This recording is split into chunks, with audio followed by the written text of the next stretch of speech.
Welcome to the Bigfoot Terror in the Woods Sightings and Encounters podcast. I'm your host, W.J. Sheehan.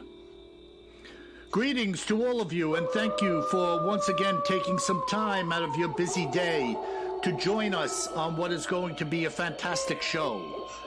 My name is W.J. Sheehan, author of the series Bigfoot Terror in the Woods Sightings and Encounters, which to date is comprised of 7 volumes, all of which can be found in ebook and paperback at Amazon.com, as well as being in their lending library if you are a subscriber to that service.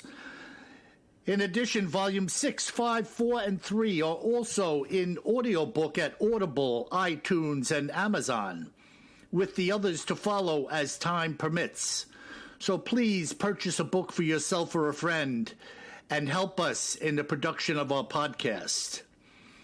And now, if you thought Jumping Jack Flash was a gas man, then the topic of our Other Oddities segment today is going to boing you right out of your easy chair.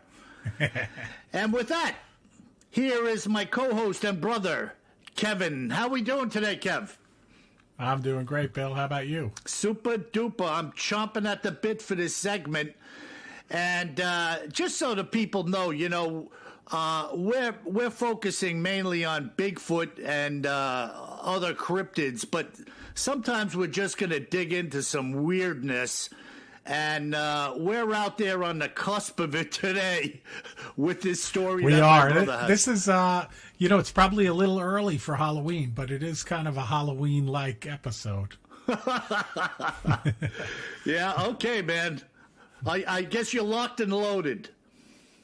I'm locked and loaded. You know that Jumping Jack Flash? He's a gas. We're gonna go Spring-Heeled Jack. Which came in via viewer mail. I mean, Bill, you had said that you had heard about Spring-Heeled Jack, listening to Coast to Coast Radio, but I had never heard of him before until Benny from the UK wrote in and asked us to look into him. Yeah, this is a real creepy entity. I heard about it through a fellow named Lionel Fanthorpe, who was a renowned British storyteller. And this is certainly some type of creepy entity over there in England, I'm convinced. Yeah, no doubt about it. So Spring-Heeled Jack goes all the way back in English folklore to the Victorian era in London. And the first claimed sighting of Spring-Heeled Jack was in 1837. Later sightings were reported all over Great Britain and were especially prevalent, though, in suburban London. So, everywhere from downtown London, where most of the sightings were, to what are called the Midlands, which is kind of if you drew a line from east to west across the UK and then widened out the line a bit, that's kind of the Midlands. And a few sightings all the way up north in Scotland. Wow. And these, Kev, these sightings were all nighttime? Yes. All of them that I read were in the nighttime. Okay. And he's definitely that creepy kind of caped character, which we'll get in. We'll get into some of the sightings here in a moment. Yeah, just like that Jack the Ripper madman. Yeah, exactly. It's kind of similar, and similar name as well. So there's many theories about the nature and identity of Spring-Heeled Jack. The tales about Jack were super popular back then in the 1800s, and many say that it's because of his bizarre appearance, and that combined with his ability to make extraordinary leaps.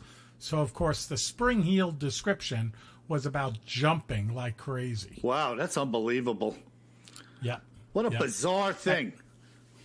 Yeah, and if we look at his terrifying appearance for a moment, people that saw him claimed that he had clawed hands, eyes that were bright red, and many stories mention a devil-like aspect to his appearance. Wow. And at least 2 folks said that he was able to speak comprehensible English. Well, just looking at glowing red eyes again. Here we go with the glowing red eyes. They didn't have any bizarre Hollywood costume makeup back then where you could screw some glow orbs into your eye sockets and look like a monster. No. You know, they had some candles out in the street. Other than that, it was pretty dark. Yeah, exactly. It's dark and dreary with all of the coal-fired stoves and things like that. Oh, man. Yeah, and London can be pretty dreary anyway, you know, just from the climate. Yeah. In my experience. I guess that's why people frequent pubs so much over there. No doubt about it. All right, bro. We're gonna spring forward 1 year to 1838, when this strange creature received some recognition by government officials. When a barmaid by the name of Polly Adams, so speaking of pubs, this barmaid was attacked while walking across Blackheath in South London. Wow. So that's the first time somebody got attacked. And then two of the more famous accounts are known as the Alsop and Scales cases, which we'll go through. Okay, were there bodily injuries to this woman? You know, they didn't say it in the Polly Adams attack, but coming up here, you're going to hear about some bodily injuries. Wow. All right. So the first one that we have a detailed account of is for Jane Alsop. And she reported that on the night of the 19th of February in 1838, she answered the door of her father's house to a man claiming to be a police officer. He told her to bring a light, claiming, quote, "We have caught Spring-Heeled Jack here in the lane," unquote. She brought the person a candle and noticed that he wore a large cloak. The moment she handed him the candle, however, he threw off the cloak and, quote, "presented a most hideous and frightful appearance," close quote. Get this, vomiting blue and white flame from his mouth while his eyes resembled red balls of fire. Oh, my God. Talk about frightening. Super creepy. Yeah. Oh, my God. And this woman, hi, it's like Avon calling or the police, ma'am. Can you open the door? And this guy's standing there. Exactly. Oh, my goodness. So she reported, get this, that he wore a large helmet and that his clothing, which appeared to be very tight-fitting, resembled white oilskin. Without saying a word, he caught hold of her and began tearing her gown with his claws, which she was certain were of some metallic substance. She screamed for help and managed to get away from him and ran towards the house. He caught her on the steps and tore her neck and arms with his claws. She was rescued by one of her sisters, after which her assailant took off. Oh, man, alive. Claws. She thought, look, even if they were talons, like from a raptor, I could see how you would think they were metal, because those things don't give an inch. But holy smoke, this thing is like tearing at her and attacking her. Yeah, it's a weird account though, right? This is one of the most famous accounts, but she talks about a helmet, these metallic claws, this white oilskin outfit underneath the big cloak. Super weird. Vomiting blue flames. Yeah. What do you think? You think we don't have much to go by? We can't actually lead an investigation, but what a bizarro thing, man. No doubt about it. So let's dig into this next case. So this one occurred on the 28th of February in 1838, so only 9 days after the attack on Miss Alsop. This woman, 18-year-old Lucy Scales, and her sister were returning home after visiting their brother, a butcher who lived in a respectable part of Limehouse. Miss Scales stated in her disposition to the police that she and her sister were passing along Green Dragon Alley. That's a red flag right there, right?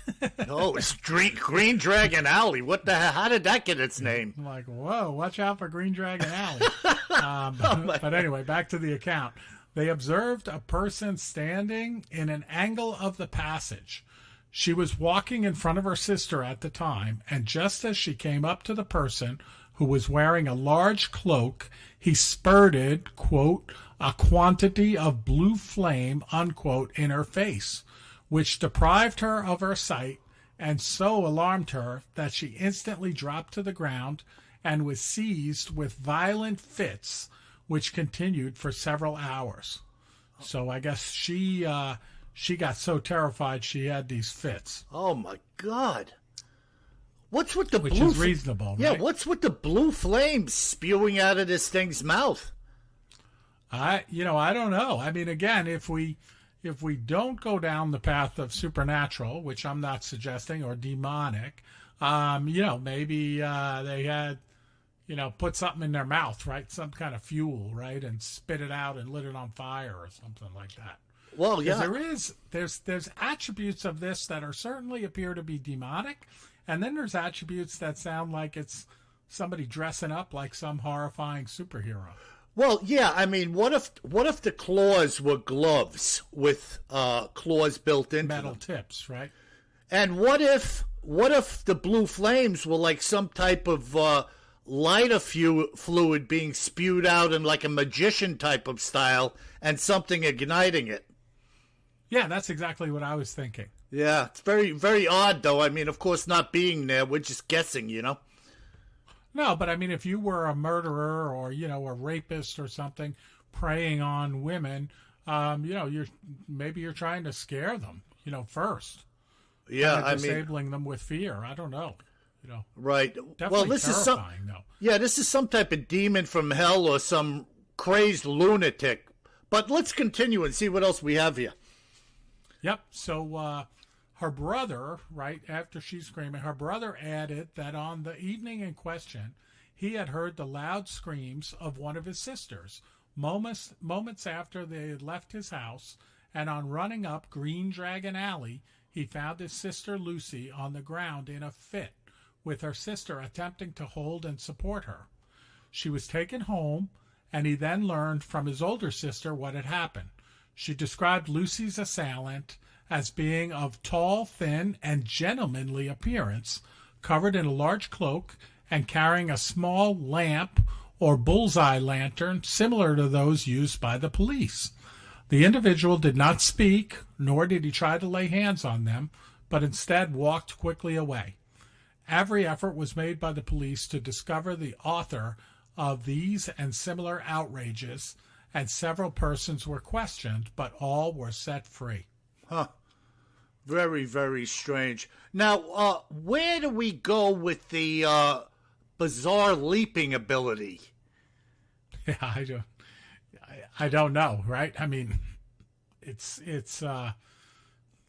we can explain away a little bit the other stuff, but if the guy really, like, we're going to talk about another one coming up here where he sprang off of the roof of this sentry box, like a police box that they were waited in, and talking about leaping over fences and even small buildings. Oh my goodness. So, all right, let's dig into that. I'm interested in hearing about the jumping jack portion. Whoa, smoke. All right, so the Lord Mayor of London at the time, Sir John Cohen, received complaints from several parts of London describing a demonic creature with eyes like balls of fire and hands like icy claws, and able to bound from rooftop to rooftop with ease. Oh, my goodness. I know. The police did not dismiss these stories, and even the Duke of Wellington, although aged nearly 70, went out armed on horseback to hunt and kill the monster. Who was this mysterious fiend who roamed London attacking women? During the 1850s and 60s, Spring-Heeled Jack was also seen all over England, particularly in the Midlands.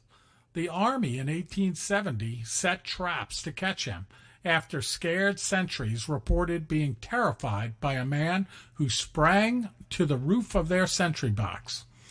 Also in 1870, angry townsfolk of Lincoln are reported to have shot at him in the street, but he just laughed and bounded away, leaping over fences and a few small buildings. Oh, my God. That is so outrageous. Now, something comes to my mind here. Well, a couple of things. First of all, addressing what you were just talking about, When you have military and heads of state, prominent people now getting on board with, we got to hunt this thing down and do away with it, and do away with it now, that certainly lends credence to the testimonials that came forth from these different people. Well, wait till you hear this one. Oh, here we go. So this is known as the Aldershot sighting. Okay. Which I guess Aldershot is like a military base. All right. Back then. So in 1877, one of the most notable reports about Spring Heel Jack came from a group of soldiers in Aldershot's barracks. The story went as follows. A sentry on duty at the North Camp peered into the darkness, his attention attracted by a peculiar figure advancing towards him. The soldier issued a challenge, which went unheeded, and the figure came up beside him and delivered several slaps to the face. A guard shot at him with no visible effect. Now, some sources claim that the soldier may have fired blanks at him, others that he missed or fired warning shots. The strange figure then disappeared into the surrounding darkness with astonishing leaps and bounds. Holy smoke. Amazing, right? Yeah, and you know what? That's a military base. I'm laughing to myself because I'm thinking of some of these martial arts movies where the people are just like flying across the rooftops. Obviously, all of that stuff is CG, but in this day and time, now we're at a military base where this thing is basically just blowing off these GIs and having a little fun with them at that. No doubt about it. I mean, it's not clear whether they shot him, they fired warning shots, or, maybe the sentry's gun had blanks in it. Maybe he was a new guy or something. But either way, it's like this Spring Heel Jack is taunting them, right? He comes up, he sneaks up on him and slaps the guy in the face. It's not like he was trying to hurt him. It's more to me, it's like he was taunting him. Yeah, like, what are you going to do about it? Boom, boom, boom. Yeah. In the paranormal realm, over many decades now, there have been many, many people around the world that talk about encountering something that's become known as the Hat Man.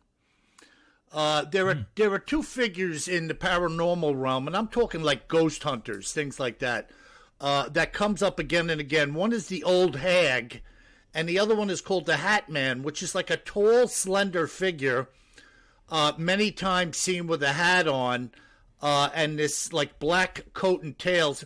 I always assimilate it to looking at a picture like Abraham Lincoln. Yeah, makes sense. Yeah, and this thing, I haven't heard of anybody physically being attacked by it, but certainly scaring people in a haunting kind of way. Definitely demonic, in my opinion. Yeah, and definitely when you read about Spring Heel Jack, you do come up, picking up on what you're saying, of the fact that there was, were legends of a lot of ghosts in the 1800s that roamed the streets of London. And they're all described as being pale, and that they stalked and preyed on lone pedestrians. So, the fact that London had this pretty strong ghost culture back then in the 1800s, some writers have argued that kind of formed the foundation of Spring Heel Jack.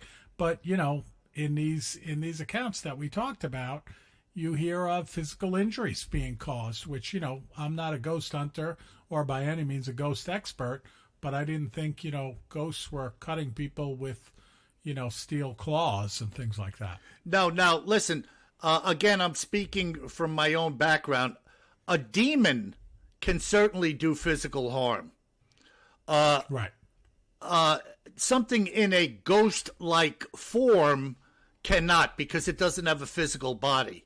But if something translates from the spirit into the physical, it's just like an angel that you don't see, and then the guy is sitting next to you on a park bench, asking you how you're doing today.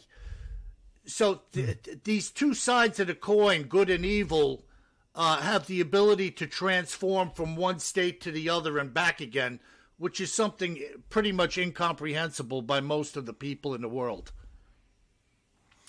Yeah, pretty spectacular. So, we get to the last sighting. So Spring Hill Jack was last seen in 1904 in Liverpool, and he was bounding up and down the streets, leaping from cobbles to rooftops and back again. So, clearly springing down the street from the street to the rooftops. He vanished into the darkness, and they say that some folks tried to corner him, and that he's never been seen since. So, his realm ran from around 1838 to 1904. Wow. And look, sir, I'm not even going there that this is a human being. I mean, this is not a human being to me. But if somebody said it was a human being, somebody's not going to maintain that incredible ability to leap onto a rooftop as they're aging. No, I know. That part throws me. But for some reason, Bill, the rest of it just sounds like, like the early Batman or something like that. Yeah. And it's kind of funny. So get this. This is what I'll close with. Okay. And maybe this is why I'm going down the Batman angle. But, they say in the research that no one could ever figure out who he was.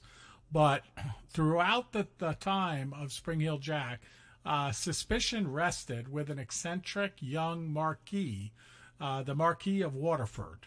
But they said, although the guy was considered wild by Victorian society and even branded the Mad Marquis, there was never any evidence that he was vicious to folks or violent with folks. Now, that could have been because he got that all out of his system while he was bounding from rooftop to rooftop. I don't know. But, it's kind of like, I don't know. It just feels to me like it's some kind of wannabe superhero, but again, not saving people, but hurting people. Yeah, maybe I should say some wannabe villain that really is a villain. Yeah, something like the Joker out of Batman or something, The good old Joker. Wow, that is absolutely crazy. And it's one of those far out there type of things, which is why we got the Other Oddities segment, because this listener, Benny, brought it up, and we decided to drive down the road and see what we could dig up. And that certainly is bizarre, Kev. No, it's super cool. And, usually I'm not able to jump into something that quickly. But candidly, after Benny mentioned it in the mail, I started reading about it and I was like, whoa, this is really weird. So I was all in after that. Yeah, another fantastic job on your part, digging up the facts relative to this creature or whatever it was. Really bizarre, and I'm glad we went down that road. And in the future, I'm sure we'll have other strange oddities to talk about. Exactly. All right. Well, listen, I got something here, and, it's not like none of the accounts we've been talking about are lacking in detail. But in this particular sighting, I like people who have a good recollection of everything leading up to and including what it is they saw. I mean, it just lends itself to me that the individual is astute, paying attention, and to me it makes the testimonial that much stronger. So here we go. We got this fellow, Ricky Stegmeyer, who was part of a team that intended to film a group of climbers at Stone Mountain in your state, Kev, North Carolina. Uh-huh. And have you ever seen Stone Mountain? Well, see, I think of Stone Mountain in Georgia. Maybe it kind of runs over or something. Yeah, I don't know. We have a couple of mountains that look like stone, so maybe some people call them Stone Mountain. Could be. But from this point forward, It's Ricky who will tell the story of what happened to him and the other cameramen that day. He says, I was part of a photography class in college, and one day while we were waiting for class to begin, a fellow student started showing us some stills he had shot of a group of rock climbers on Stone Mountain. He was going on and on about the climbers' ascent up the sheer rock face and the intensity he had felt while watching them. He thought that this would be a great opportunity and location to shoot some live action footage. Now, we had a small group of like-minded peers in our class, and after some discussion, we were in agreement that this would be a great opportunity for us to cut our teeth and show our filming skills. So over a period of a few weeks, we further discussed the particulars of what we would do and how we would accomplish it. Our only obstacle was that none of us were climbers. So a couple of the guys took it upon themselves to find some climbers who would be willing to climb under our direction.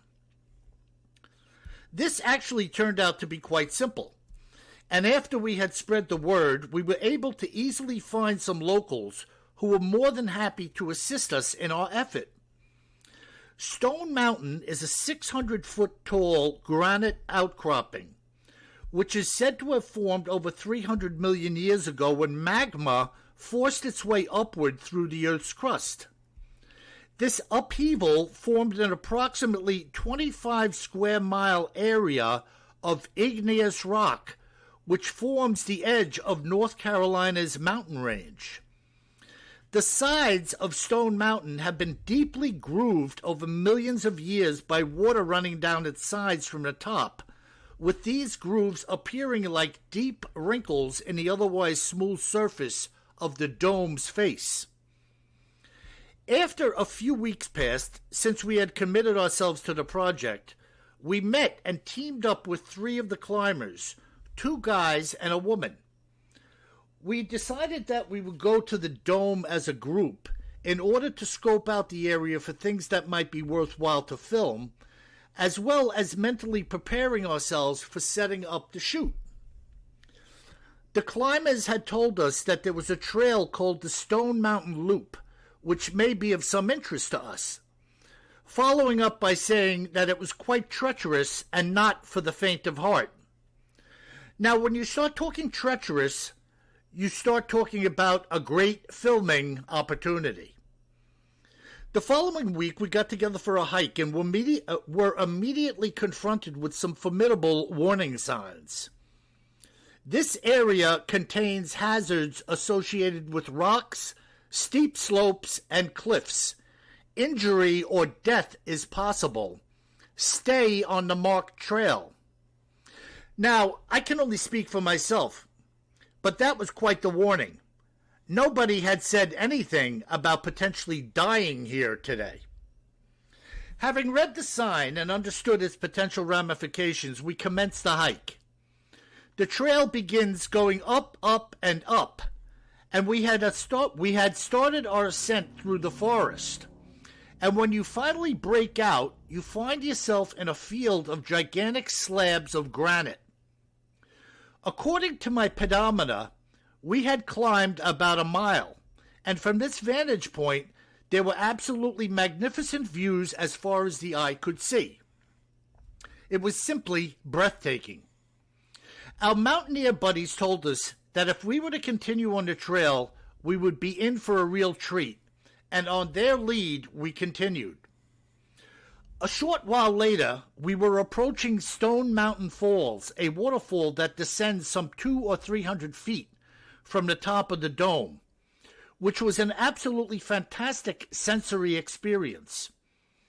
There is a group of boardwalks where you can really get a good view of the falls, and then the descent brings you right back down to the base of the dome. As you are descending, the trail passes through the trees and overlooks a large meadow. As we were coming down that trail and looking out over the meadow, we could see a fairly large herd of deer grazing within the meadow itself.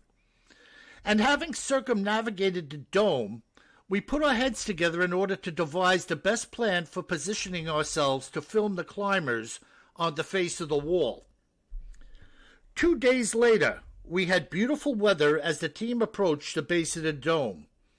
We had 3 cameras and 3 climbers. I was to position myself over towards the meadow. Bobby was to be on the other side of the climbers, and Roberta was to be at the base, filming from a straight-on position. We had several walkie-talkies as well with which to communicate with each other. The climbers began their ascent, and I was in fear of their imminent death the entire time. How anybody could stay clinging to that rock face for such a long time is beyond me, and I don't know where they get the strength and stamina from. It was a physical display beyond words, especially for the climber who takes the lead. The reality was that they were making incredible time, and like a well-oiled machine, the 3 of them went skyward. Finally, they were at the top, waving at us and cheering. From my perspective, everything had gone superbly well, and I knew that we had taken some great film of their ascent. This was exciting for all of us. After a brief rest, the climbers began to rappel back down the face.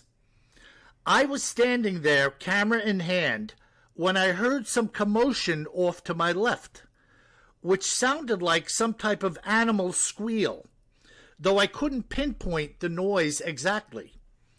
It was, however, coming from out in this meadow. As I turned my head, I saw what appeared to be a brown hump of fur protruding over the top of the grass, and I realized that the hump was moving up and down. It looked like something brown was bent over something else on the ground, and whatever it was had the appearance of somebody pulling weeds out of the ground with both hands. Moments later, this thing stood up, and I immediately knew that it was a Bigfoot, having a large, lifeless deer tucked under its arm. I didn't know how tall the grass was out there or how far the distance was that I was looking at, but as an estimate, I would have to say that most of the field was about 3 feet or so high, and it appeared to reach the Bigfoot at mid-thigh. Going by that, it had to be somewhere between 7 and 9 feet tall, and it was extremely broad at the back and shoulders. As crazy as it sounds, I could still see some of the deer in the meadow not too far away from what I was seeing, they being maybe 40 or 50 yards away from the kill. I thought that this was kind of odd, but then I recalled watching an African documentary and seeing how the gazelles hung around after lions had culled one of them out. I don't know if this thing had stalked them while crawling through the weeds or what, and I wondered if maybe it hadn't seen me. If it had been crawling down in the grass, it wouldn't have. Even though I wasn't moving or making any noise, I thought that it should have at least smelled me, but there was still no acknowledgement from the beast that I was there. At any rate, it started to walk away from my position very quickly, even while carrying the deer's dead weight. I turned to grab the tripod and camera in order to position it for some footage of the beast, and when I did so, I knocked the whole tripod and camera to the ground. By the time I picked it up and tried to reposition everything to film, the monster was already in the tree line and completely obscured from my view. I grabbed my radio and started frantically telling the others what had just transpired, but we had to keep filming. We had spent the whole day at the base of the rock wall and couldn't stop now. As the climb ended and we all gathered together, the climbers became part of the conversation about the Bigfoot. Since their eyes had been transfixed on each other and the rock face the entire time, they had seen nothing. It's too bad because they would have had a bird's eye view of the whole event. Well, the rest is history, as I say, and that was my Bigfoot sighting. And then I asked Rick to embellish on any of the Bigfoot's features, and here is what he said. The creature appeared to be reddish-brown in color, and its hair was long. In particular, the head had much longer hair than the rest of its body. Its back was to me the entire time, so I never got a chance to see its face. It was huge and very well built, and it walked entirely upright just like we do. I couldn't see anything below the crotch because of the grass, but its strength was obvious. It had cradled this large deer in one hand, like you or I would hold a football. That same arm was actually swinging a bit while it walked, and all of its movements appeared to be effortless. I mean, think about it for a minute. Loping away in the field with a 125 or 150-pound deer in your hand is unbelievable. The whole thing is unbelievable. What do you think of that, Kev? Holy cow. That's wild. Yeah. And you could see this guy is just like loaded with the details, like, let me tell you the whole thing from the beginning, and I'm like, okay, let it rip, brother. Oh, no doubt about it. I mean, you're there, you're filming this ascent, so you're ready for adventure and that, and then you just happen to see this going on, right? First he comes sight of it is kind of hunched over. It turns out hunched over the deer, probably breaking its neck or something like that. Yeah, and interesting, the strength that he expresses the beast had, holding this thing like you or I would hold a football. Yeah, just ridiculous. I mean, like 120, he's saying 125, 150 pounds, and that the arm was even moving, like, I guess, swinging a little bit when it was walking with this kind of weight hanging from it. Just crazy. Yeah, just unbelievable. I mean, I can't imagine, right? But he's seeing it, and then the climbers up on the mountain, they're not seeing it, but they're living their own adventure, right? I mean, even that's just terrifying. These rock climbers are just like, holy cow. Yeah, well, you could tell. I mean, it was an ingenious thing on their part to film the rock climbers because, I mean, we see a lot of stuff like this now in a variety of different sorts, like cliff diving and whatever, So it would be an adventurous kind of film to break out on the class, Yeah, I definitely got to head out west here in the state, too, and check out this Stone Mountain. It sounds beautiful.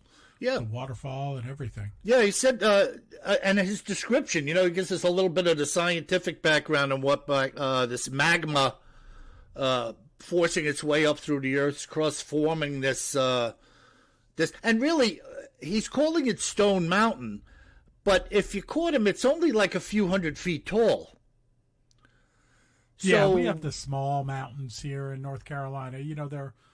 They're some of them I think are more than 1,000 feet, but they're not very big. Okay. They're kind of the old mountains of Appalachian, where they're kind of they say they're worn down. Of course, they're not active. Compared to when I was up in Alaska, where you see the volcanoes that are still active. Yeah, so the Earth is younger mountains. Yeah, the younger mountains, everything's still moving. I mean, you don't see it. What we do see is volcanic activity, but you don't physically see mountains growing. No, absolutely. Unbelievable. But, I mean, what an account though. That's fantastic, and I don't recall another account where the hairy man is walking away with a deer under his arm. Yeah, well, we'll be getting into some stuff down the road here. I do have some accounts where these creatures had deer and or hogs thrown over their shoulders, holding them under their arms. So this is, for something with like ultra superhuman strength, it's no shock to me. Like, they don't even consider that they're holding weight. I mean, that's the way it appears. It's like nothing.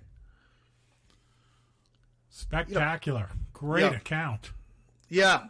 I thought I would pull that one out of the box today for the listeners because going into Spring Heels Jack and then diving into this encounter, I thought would be complimentary, if you will. Absolutely. A lot of detail, too, like you said, going into it. Yeah, no, very good.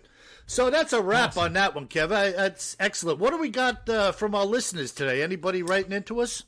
We got some good mail again this week, and thanks to everybody for taking the time to send us your thoughts and some ideas. So the first one comes from Chris, and Chris is out in Picture Rocks, Arizona. Wow. Which I got to look that up where that is. As you know, Bill, I lived in Arizona for a few years. Mm-hmm.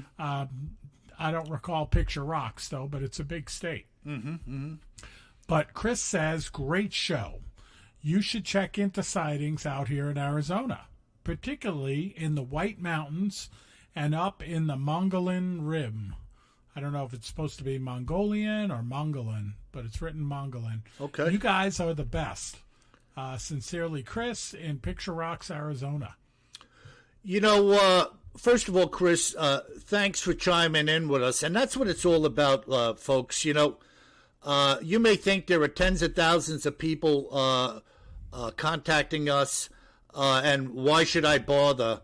But we're asking you to interact with us, and people are shocked how quickly I get back to them. Many people have said, I can't believe you even talk to me. Like, they think we're like untouchables, Kev. No, it is great to hear hear from you, all of you out there. I mean, you know, Bill and I, we do this podcast. We've told you we're not even sitting together. You know, I'm down in North Carolina. Bill's up in New York. We're interacting on Skype, recording it simultaneously, and then putting it together. So, you know, we're not even sitting with one another. Right, so right. It's so great to hear from all of you, whatever you have to say. And then, of course, the ideas on things that you've seen or things you've heard about, I mean, they're priceless. Yeah, and Chris, you're going to be very either excited or dumbfounded by what I'm about to say. I have Volume 8 being edited right now. That's going to be a little while in the doing. And I'm into Volume 9. And I think one of the reasons, I didn't mention this to my brother, I just forwarded him your email. I think you're going to be very shocked at one of the accounts in Volume 9 relative to what you just asked us to check into. And I'm just going to leave it like that as a surprise for down the road. Yeah, yep. A little cliffhanger. Yep. Nope. You know, getting back to your Stone Mountain cliffhanger. Get it? Excellent, bro. Excellent. But I have been out to the White Mountains there, and I don't doubt that there would be sightings out there because the White Mountains are in the eastern part of Arizona. A lot of it, I believe, is on Native American land as well. So it's pretty darn rural. I mean, when I lived out there were a couple of ski resorts out there that were owned by the Native Americans. I never skied out in Arizona, but it was a beautiful place to get away to. You know, now, listen, just speaking for myself, and I'm sure there's a lot of other people out there who think the same way. When somebody says Arizona to me, I'm thinking of the painted rocks, desert, cactus, and a lot of heat and sand. But that's not really the case. Well, there's certainly a lot of that. But as you go up in elevation, and it's really a bit like what I would tell folks, you know, I mean, I lived out there later in life. I would tell folks, I wish you could live out there when you were studying earth science, you know, back in middle school, right? Where you would learn about the changes in elevation. Because when you jump on the interstate in Arizona, you live through your earth science class. So, you know, you start out certainly, Bill, with the rocks and sand and huge cactus, the saguaro cactus, and everything that goes with that, the extreme heat, you know, the desert itself. But as you go up in elevation, you start to see some big trees, some tall grass. Of course, the temperatures drop. You know, you start to have, you know, some regular weather patterns and things like that. And when you head out east into this part of the state that Chris talks about, it's definitely more like the latter than the former. You know, you got the big pines and tall grass as you head up in the elevation. Now, Kev, help me with my geography a little bit. This eastern part of Arizona borders with what? So you're heading towards New Mexico. Okay, New Mexico. All right. Well, from California to Arizona to New Mexico. Okay. All right. And you get into some big sticks, as I call them, and some higher elevations, and you're talking about snow skiing. Oh, definitely snow skiing. Yeah, wow, that's freaking bizarre. Both up north and out to the east. Awesome. In Arizona. All right, so Stay tuned, folks. Down the road, if you're out there down the road, you're in for a surprise. All right, so this next one I really like. It's from Trent in Utah. Okay. And he says, first things first, excellent show. He says, I'm 45 years old, and I had one of your books laying on the end table in my living room last Friday evening when my uncle dropped in. Now, my uncle is 69, and obviously we've known each other our entire lives. He picked up the book, and with no hesitation, goes on to tell me about seeing a Bigfoot in his early 70s while horseback riding in Wyoming. In my entire life, he had said nothing, and it was only because of your book that I learned of it. I told him to contact you. Regards, Trent. Wow, that's really interesting. So in the early 70s, he sees this, he has a sighting of a Bigfoot, and the only thing that stimulated him to speak about it was seeing the book laying on the table. It's classic. I mean, not hard to believe, Bill. I'm sure we're going to hear other stories like this where you need something that jars you, to talk about it, especially if it was that long ago. Yeah, and it's the kid's uncle, but for whatever reason, he doesn't speak about it, and then all of a sudden this one day he's like, well, I seen one of them. Holy cow. Well, I hope this fella contacts me, and Trent, stay on your uncle and haunt him a little bit and ask him, hey, did you contact WJ? Did you contact WJ? Because I'd love to talk to this guy. Very interesting. Very, very interesting.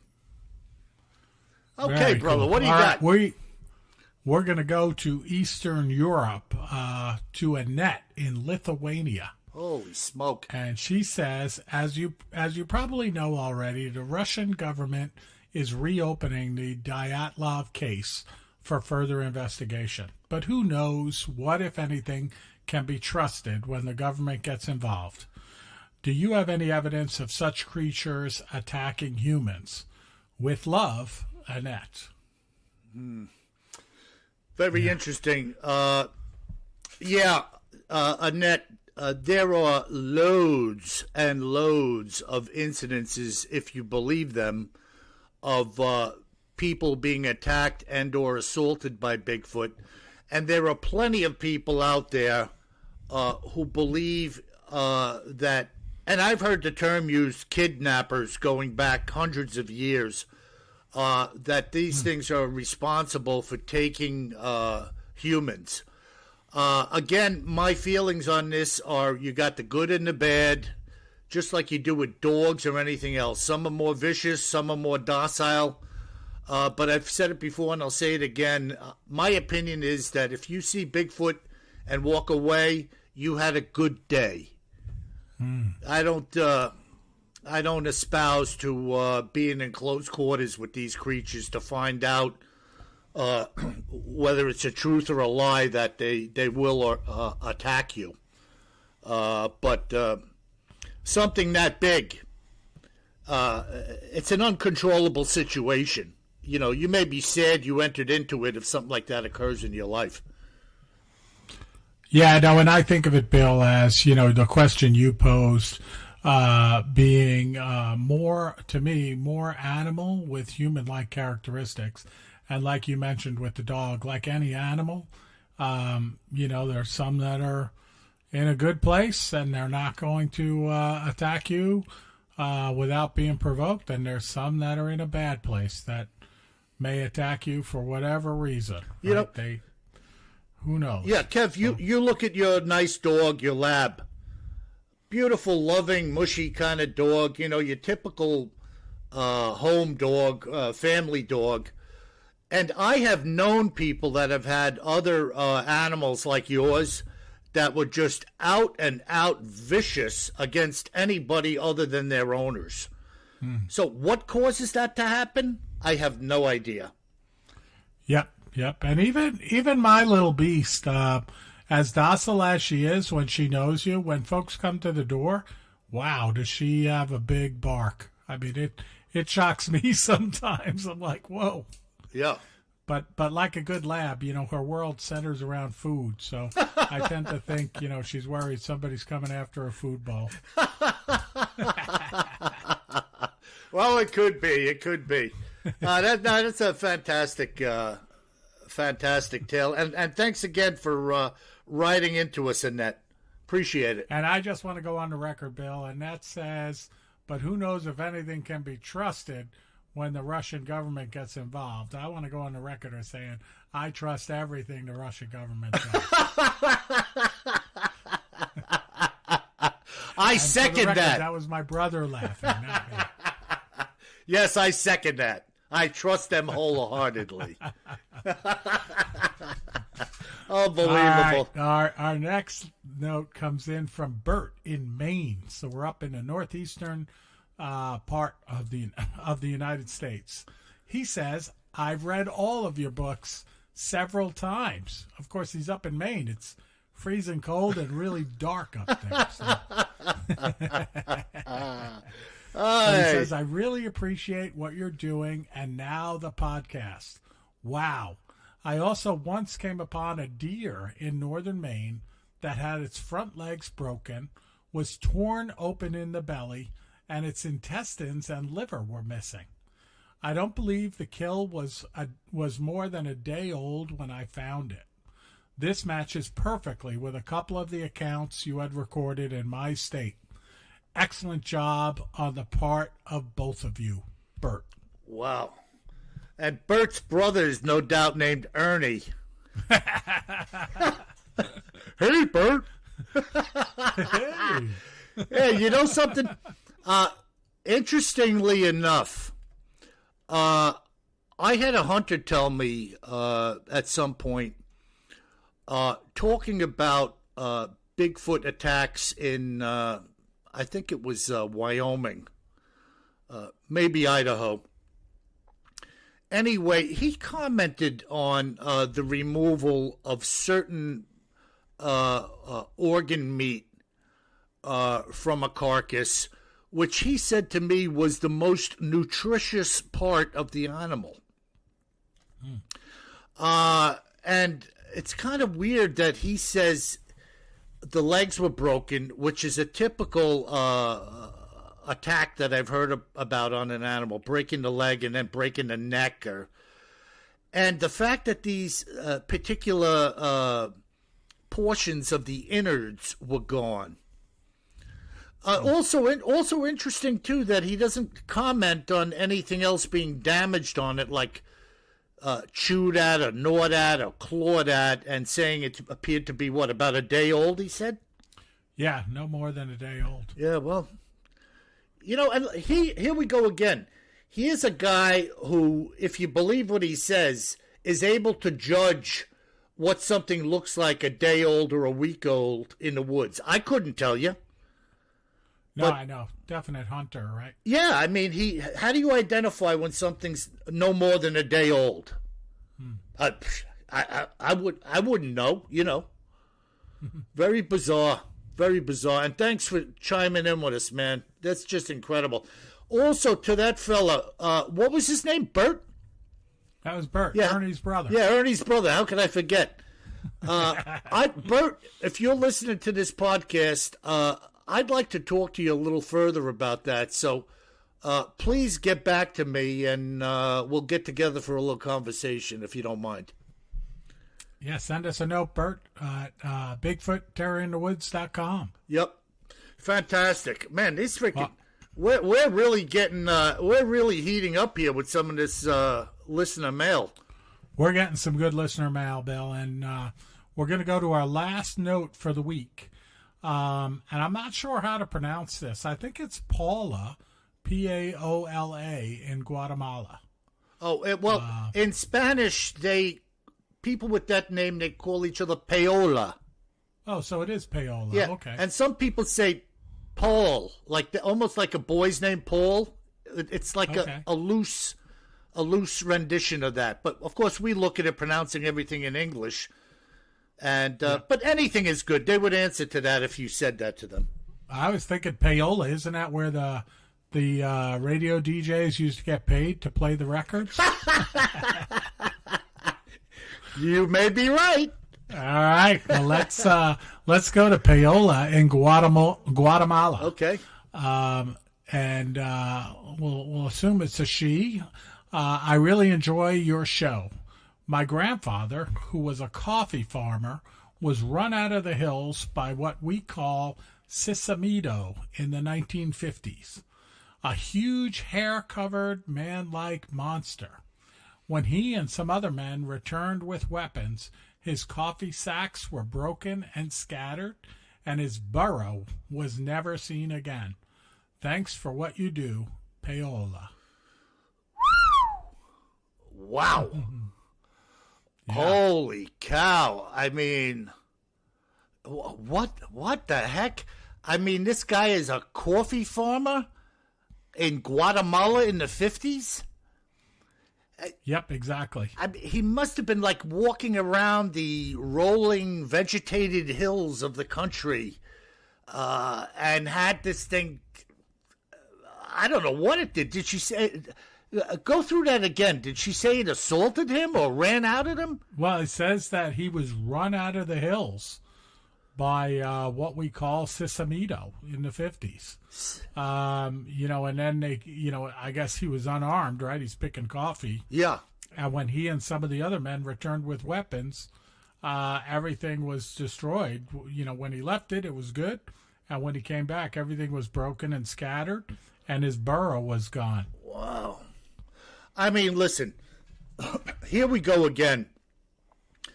Obviously, I'm assuming this is probably a agrarian type of culture, people making a couple of bucks or bartering off of what they grow with each other. An animal like a donkey or a burro has to be something of great value to an individual like this as far as possessions go. Wouldn't you agree? Oh, no doubt about it. So for him to flee the area, obviously leaving his burrow behind and some sacks of coffee, this was not, he didn't have time to plan a better way of getting out of there, if you follow where I'm going with this. Oh, no doubt about it. I mean, they describe it as a huge hair-covered man-like monster. I mean, you can imagine you're walking along on the hillside and you're picking coffee, trying to make ends meet, and you turn around and you see this, hairy man looking at you. Holy cow. Yeah, I mean, and nothing against the people of Guatemala. I know some people, my wife is from Central America, and a lot of her friends are from Ecuador and Peru and all of these different places. A lot of these people are not large stature. You don't see many 6 foot tall people down there. There are a lot of smaller stature people, both men and women. So if you had some giant hair covered monster, I mean, it would scare the bejeebers out of me, and I'm sure it scared him half to death, which is why he ran off and left his basically left his money on the mule and took off. Oh, no doubt about it, Bill. I mean, I'm over 6 feet tall, and some people might call me a hair-covered monster if I didn't have my head shaved. But if I saw something that was the hairy man, boy, I was scared of bejesus. Oh, my goodness. Oh, that's right. So here we go, Kev. Here we go again. What is it, the Sisamito? Sisamito, yeah. So, I mean, or Sisimito, maybe. But like you said earlier, if you have an encounter and you get away unscathed, that's a fantastic encounter. Yeah, and this guy obviously lived to tell the tale. Exactly. Wow. And yeah, he came back with his weapons and stuff and didn't find them, lost the burro, but at least he's telling the tale some years later. Yeah, so, here we go, Kev. You know how I forwarded you a while ago that picture of the, quote, sightings in North America of Bigfoot? Oh, yeah, the map. But listen, I don't know who put that together exactly or from what data, but that is just a fraction of what's out there. No doubt about it. And no doubt about it. With these people coming in from all over the compass, talking about this and that and the other thing, who knows how many people have actually seen a Bigfoot-like creature or any other cryptid or strange thing around the planet. I mean, the numbers could be staggering. No doubt about it. No doubt about it. Wow. Good stuff. Well, is that the end of our listener mail? That's it. So, I would just say, again, thank everyone for sending in the feedback, sending in mail, and leaving the great reviews as well. And, we're coming in here on the first day of autumn. So if you're thinking about getting your Halloween costume together, don't forget about Spring-Heeled Jack if you want to scare the kids in your neighborhood. Yeah, well, if you're going to be Spring-Heeled Jack, you better be able to jump, brother. Well, so I want to thank everybody for tuning in. And I want to leave you with this sobering reminder. Always carry more gun than you think you're going to need. Sleep tight.